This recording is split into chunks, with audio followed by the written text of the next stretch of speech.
grosso vindo para o lado do governo brasileiro. Eu vou explicar todos os detalhes. Além dessas outras várias informações, só por favor não esqueçam de se inscrever no canal, ativar o sininho das notificações e compartilhar o vídeo o máximo possível que vocês puderem. Pessoal, essa informação na tela, gente, está aqui no portal de notícias Metrópole. Paulo Capelli explica a importância do relatório da OEA sobre as denúncias de abusos do judiciário brasileiro, porque muitas pessoas estão se perguntando, né?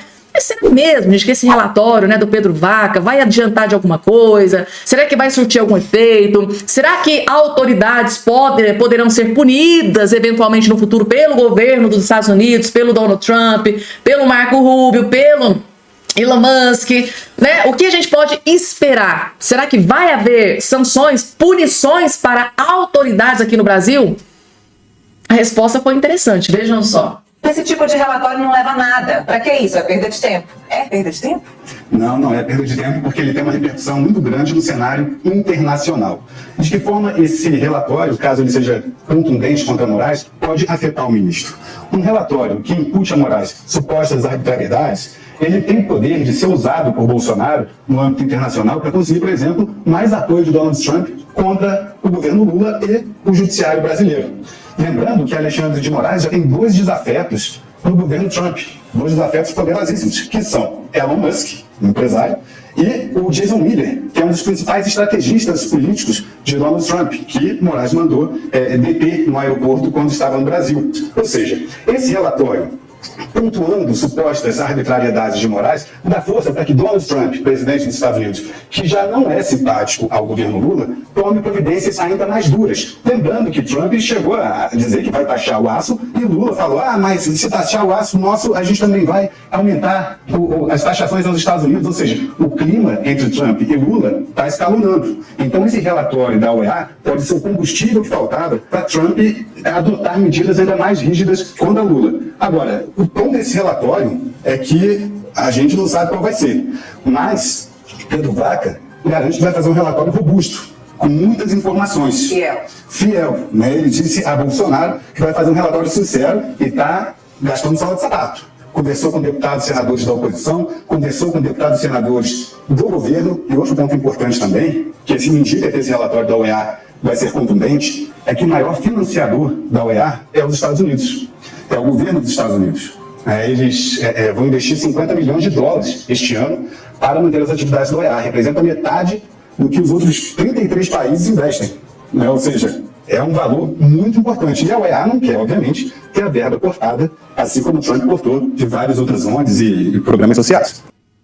Pessoal, o fato é que o Pedro Vaca teve uma reunião direta, né, pessoal, com o Jair Messias Bolsonaro. E claro, Bolsonaro não é bobo nem nada, né? Fez questão de garantir, perguntar. E aí, vocês vão fazer um relatório isento? Vocês vão fazer um relatório imparcial? Vocês vão realmente colocar no relatório tudo que vocês estão vendo, né? Tudo que vocês estão presenciando, tudo que foi entregue para vocês aqui, as provas que foram entregues para vocês aqui no Brasil? E o próprio Pedro Vaca, né, ele afirmou para o Bolsonaro ficar tranquilo que sim, ele ia ser um relatório robusto, anexando todas as provas, todas as denúncias que foram feitas a ele com relação à oposição, que tem lhe denunciado alguns abusos que vem acontecendo por parte de algumas autoridades aqui no Brasil. E segundo Pedro Vaca, ele disse que vai fazer um relatório imparcial e vai entregar tudo na mão do secretário Donald Trump, o Marco Rubio. E aí, gente, depois dessa informação divulgada aqui pelo Paulo Capelli do portal de Notícias Metrópoles, vocês acham que qual vai ser o posicionamento do Pedro Vaca? Será que ele realmente vai fazer um relatório imparcial? Vai revelar para o Marco Rubio, para o Donald Trump dos Estados Unidos, tudo o que ele presenciou aqui no Brasil, tudo que ele viu, tudo que ele ouviu, os documentos que ele levou junto com ele? Vai ser um relatório imparcial realmente, como ele prometeu para o Bolsonaro? Coloca aqui embaixo a opinião de todos vocês, gente, tá? Não é muito boa para Luiz Inácio Lula da Silva, divulgado aqui pela revista Oeste. O Lula tá aí ganhando inimigos, né? Kataguiri envia representação contra Lula à PGR por crime ambiental. Luiz Inácio Lula da Silva, sem querer, acabou revelando que pode ter cometido um crime gravíssimo, um crime ambiental. Do que se trata? Todos vocês vão saber do que se trata. É uma fala recente do Lula. O deputado federal Kim Kataguiri, do União Brasil, apresentou uma apresentação junto à PGR contra o presidente Luiz Inácio Lula da Silva. A ação decorre de uma fala de Lula, né, gente? Quando o Lula pega o microfone é só barbaridades que saem dali, né? Uma fala de Lula sobre o consumo de ovos de ema, que segundo o parlamentar, configura crime ambiental. Então, segundo o Kim Kataguiri, o Lula pode ter cometido um crime gravíssimo. As declarações ocorreram na última quinta-feira 13, durante uma cerimônia de entrega de terras federais no Amapá. Na ocasião, Lula afirmou que, sendo um jovem de 70 anos, prefere ovos de ema e de pata por terem mais substância do que os de galinha. Tá aqui o vídeo, gente, tá? Ovo de galinha fica pra você que são jovens. Eu tô comendo agora, sabe o quê? Ovo de ema. O ovo de ema é desse tamanho, um ovo de ema equivale a 12 ovos de galinha. Lula admite cometer um crime em rede nacional. Não basta esse governo ser corrupto e roubar o nosso dinheiro, passar a mão no nosso bolso, ainda é comandado por um sujeito que está no nível de estar tão burro, mas tão burro, que confessa o cometimento de um crime para milhares de pessoas. Qual que é o problema do Lula comer ovo de ema? O problema é que ema é um animal silvestre. E veja só o que diz a nossa legislação sobre isso. Artigo 29, pena, detenção de 6 meses a 1 ano e multa. Parágrafo 1º, inciso 3º. Quem vende, expõe à venda, exporte ou adquire, guarda, tem em cativeiro ou depósito, utiliza ou transporta ovos, larvas ou espécimes da fauna silvestre. Justamente o sujeito, que coloca a Marina Silva para dizer que tem uma grande preocupação com o meio ambiente, que agora está chantageando o IBAMA para o IBAMA conceder as licenças ambientais para os empreendimentos que ele quer para explorar combustível fóssil. As grandes preocupações em relação à exploração de energia suja, agora o governo do amor não só pode explorar petróleo, como também pode chantagear o IBAMA para fazer essa exploração. Então, ironicamente, na mesma semana em que ele achaca órgãos ambientais, ele admite o cometimento de um crime ambiental. E o que eu vou fazer? Aliás, o que eu já fiz? Representei o Lula no Ministério Público Federal, na Procuradoria-Geral da República, pelo cometimento de crime ambiental. Aí você pode me falar, pô, Kim, mas não é implicância isso? Não é perda de tempo, Você fazer uma representação porque o Lula comeu um ovo de ema? Primeiro, não é perda de tempo porque é um quarto de página, não dá trabalho nenhum fazer isso. E segundo, porque é a lei. E se o Lula respirar fora da lei, eu vou estar entrando com representação.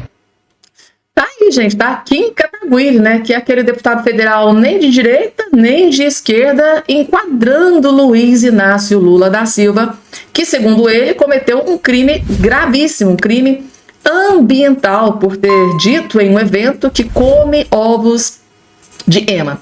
Mas tem um detalhe aqui nessa representação do deputado federal Kim Kataguiri que me chamou muita atenção. E eu gostaria que vocês que estão do outro lado metido colocassem aqui embaixo a opinião de vocês, porque, segundo a informação, o Kim Kataguiri apresentou, fez essa representação à Procuradoria-Geral da República, ou seja, PGR, contra o presidente Lula da Silva. Sabe quem que está na Procuradoria-Geral da República? Paulo Gonet, indicado por Luiz Inácio Lula da Silva. E aí? Vocês acham que vai dar algum tipo de punição? Vocês acham que o PGR, Paulo Gonet, indicado pelo Lula, vai punir Luiz Inácio Lula da Silva? Ou isso aqui é mais uma daquelas balelas que vão acabar em pizza?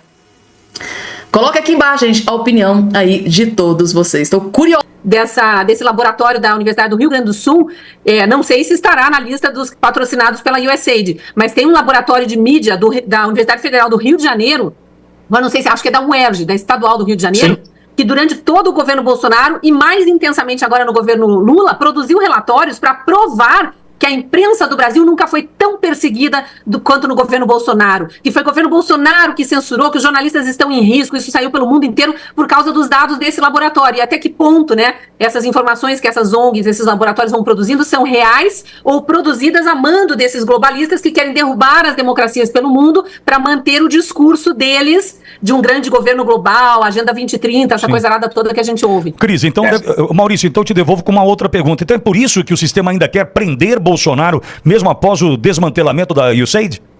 Sim, corretamente. Vocês viram o impacto do discurso do J.D. Vance, o vice-presidente americano. Ele foi lá numa conferência de segurança em Munique. Todo mundo esperava que ele ia falar, como o Trump falou da última vez, o vice-presidente Mike Pence falou da última vez, quando o Trump estava no governo, que ia falar sobre a importância de investir em forças armadas, em segurança no contexto geopolítico ali, por causa da guerra da Ucrânia. Ele não falou nada disso, ele entrou lá de sola para humilhar. Ele, basicamente, o discurso dele, com uma classe enorme, ele humilhou todos os líderes da Europa, dizendo, olha, nós estamos usando o dinheiro do pagador do imposto americano aqui para ajudar a OTAN, para vocês censurar as pessoas, perseguirem as pessoas. E isso é inadmissível. Os Estados Unidos não coopta com esses valores com vocês. Então, assim, esse discurso foi um terremoto político nos Estados Unidos e na Europa também. O sistema hoje, dois países hoje, importante saber, que sofrem o mesmo tipo de perseguição que o Bolsonaro que está sendo perseguido no Brasil. Na Romênia, as eleições do ano passado, de dezembro do ano passado, de 24, foram canceladas pelo TSE lá, local deles. Por quê? Soltaram, convenientemente, uma reportagem investigativa daquele consórcio, ou CRPP, soltaram que agentes infiltrados russos estavam patrocinando o TikTok, $100 mil de TikTok, para o candidato conservador, o Georgescu, ganhar a eleição, que foi o que ele ganhou. Cancelaram, sustaram a eleição, ou seja, o resultado, a eleição foi anulada, vai haver outra eleição. Por quê? Porque a Romênia, ele, na campanha dele, disse que ele não ia apoiar, não ia autorizar a criação de uma base militar da OTAN na Romênia, que ela divide ali parte do Mar Negro junto com a Ucrânia, que seria a maior base da OTAN na Europa, porque a OTAN tinha planos para usar essa base para atacar diretamente a Rússia, para escalar a guerra. Como o Trump não quer a guerra, e ele também não quer escalar, ele não era conveniente para o sistema, a eleição tinha que ser cancelada.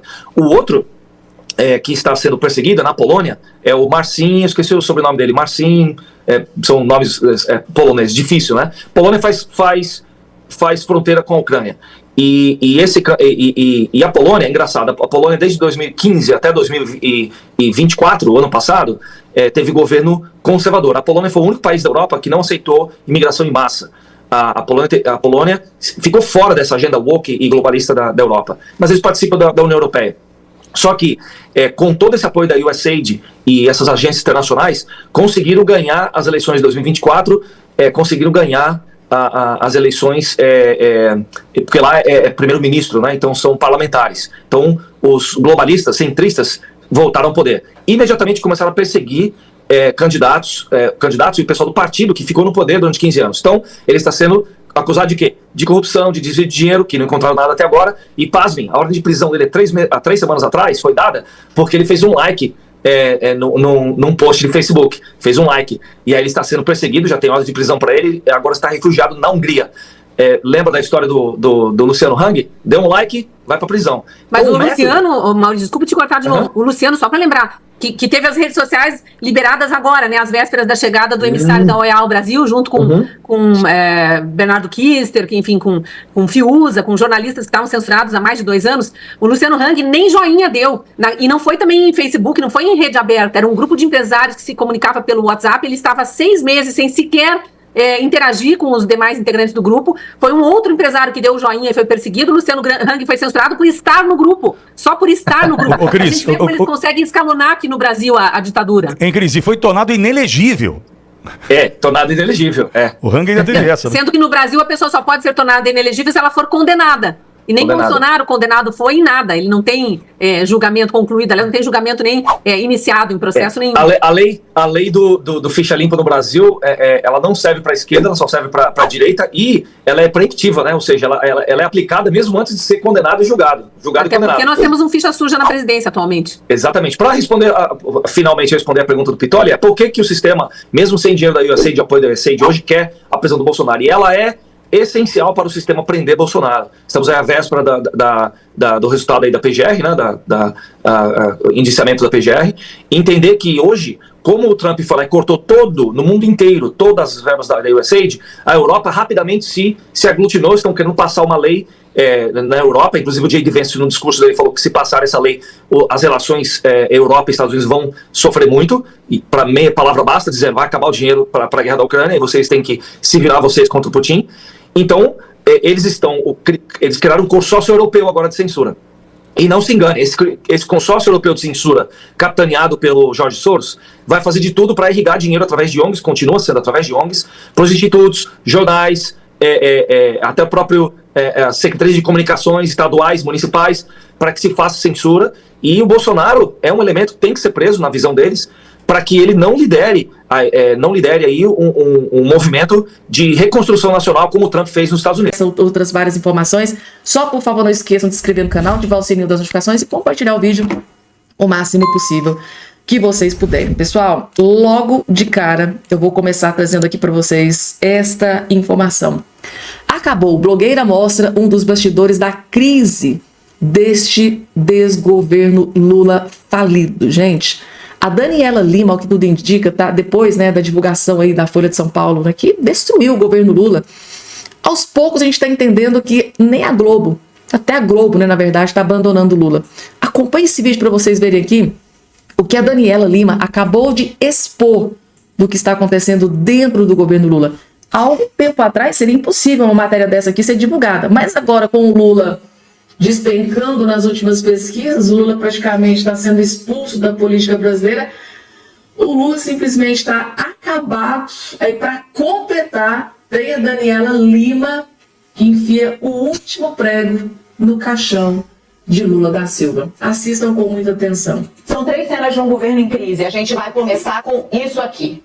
Este dia, o dólar, um desastre anunciado. Fernando Haddad foi escalado por uma crueldade da história a ser o homem que apresentou para o Brasil 2 medidas unificadas, sobre as quais ele era absolutamente contra. Não as medidas em si, mas a forma como elas seriam apresentadas.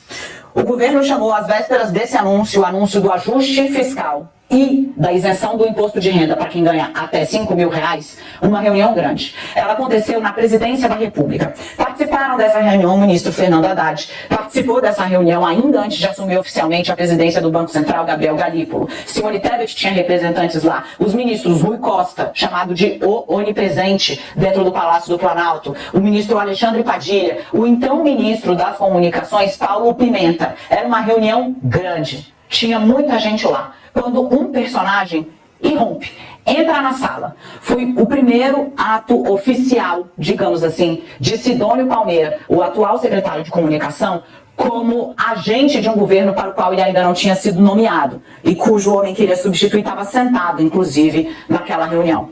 Sidônio chega já com um plano de comunicação debaixo do braço. Ele diz, olha, nós vamos anunciar as 2 coisas juntas, o ajuste fiscal de um lado e a isenção do imposto de renda para quem ganha até R$5.000 do outro. Assim a gente mostra, a gente faz um aceno para a nossa base. Era o que quem queria, Daniela? O Lula. O Lula estava convencido de que não repetiria o que eles consideram erro do governo Dilma, anunciar muito corte.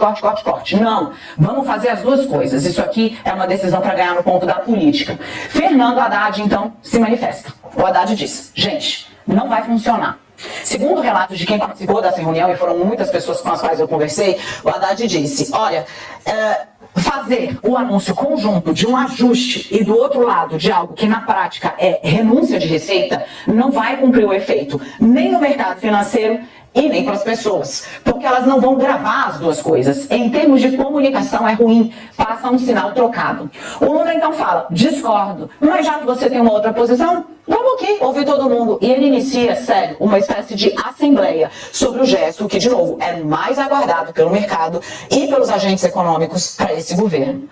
Por óbvio, Rui Costa, o time do Palácio do Planalto e Sidônio Palmeira ficam ao lado de Lula. Haddad sai derrotado com uma Simone Tebet excelente, mas que estava ao lado dele, e Gabriel Galípolo se irmanando na gestão dessa crise. Gente, quando o Haddad está perdido já ali, sabe, ficou claro que ia ser derrotado e que ia ter esse formato, um anúncio conjunto, ele diz, gente, eu preciso despachar sós com o presidente. E as pessoas saem. Ele pede só para Gabriel Galípolo ficar. E aí Fernando Haddad diz, você, Galípolo, tem a obrigação de dizer ao presidente, segundo foi relatado por quem foi tentar entender o que ele queria com o Lula sozinho depois de ter sido derrotado. Galípolo, você vai ser presidente do Banco Central por 4 anos, você tem a obrigação de dizer para o presidente da República o que é que vai acontecer se ele fizer o anúncio dessa forma. E o Galípolo disse, presidente, o dólar vai estourar a barreira dos R$6. Lula disse, isso é uma decisão política, fincou o pé. Meu Deus do céu, gente. Daniela Lima acaba, gente, tá, de divulgar, de explanar, revelar para o Brasil inteiro os bastidores daquela reunião que aconteceu antes do anúncio do corte de gastos, que foi amplamente fritado pela mídia, tanto pela mídia de esquerda, pela mídia de direita. Então, a própria Daniela Lima, que teve acesso às informações dos bastidores do que aconteceu dentro daquela reunião, acabou de revelar, gente, que o Lula sabia que o dólar ia explodir. Ele tinha acesso a todas as informações. Para ele, é tudo uma questão política, tudo decisão política, opinião política.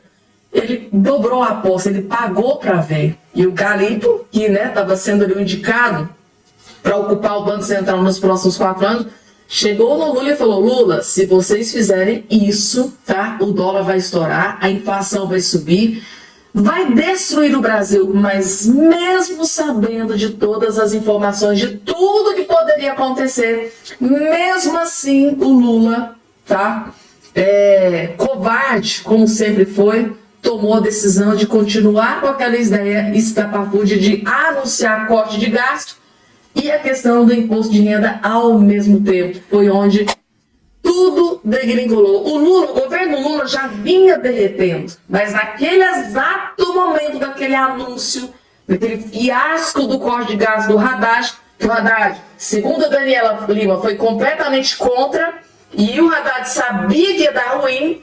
A partir daquele momento, daquele anúncio desastroso, o governo Lula se queimou para todo sempre, porque até hoje ele não conseguiu se recuperar.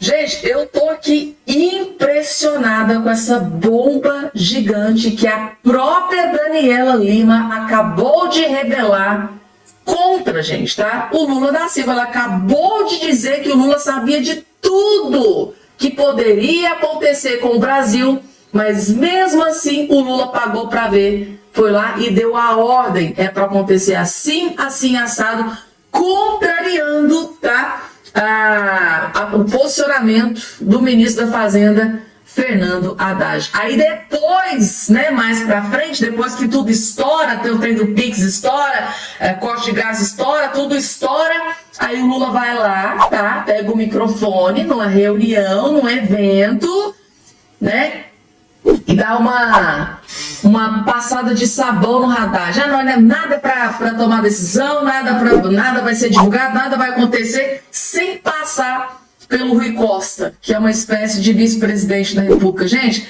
covarde. Lula da Silva é covarde, tentando jogar a culpa desse fracassado desse governo, tentando colocar a culpa das suas escolhas,